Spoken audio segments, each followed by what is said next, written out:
Hello दोस्तों, नमस्ते प्रणाम। मैं कश्मीर जी आप सभी को स्वागत करती हूँ और बहुत अच्छा लगा। रामपुर माझा में आए हैं, अपनी समधी यमुना में आए हैं। दोस्तों हमारी समधी जी का बर्थडे है, हमारे तरफ से हैप्पी बर्थडे समधी जी। हैप्पी न्यू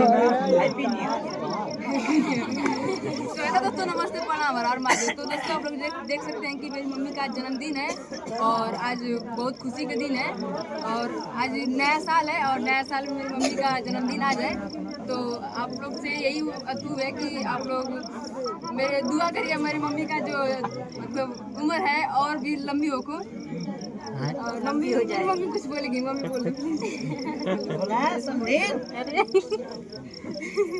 बोलता का मन लगा लेकिन के आगे बढ़ावा लोग। चलिए मम्मी मेरी शर्मा रही हैं, तो दोस्तों मेरी वाइफ जी कुछ बोलना चाहती है। हेलो दोस्तों, मैं शीला डांसा गाजीपुरिया भौजी की बड़ी बेटी और मेरे हस्बैंड जी। दोस्तों मुझे यहाँ कर बहुत अच्छा लग रहा है, मेरी सासू माँ जी हैं। दोस्तों मुझे बहुत ही अच्छा लग रहा है यहाँ पर, अगर कुछ नहीं बोलेंगे। चलिए केक काटने जा रहा है।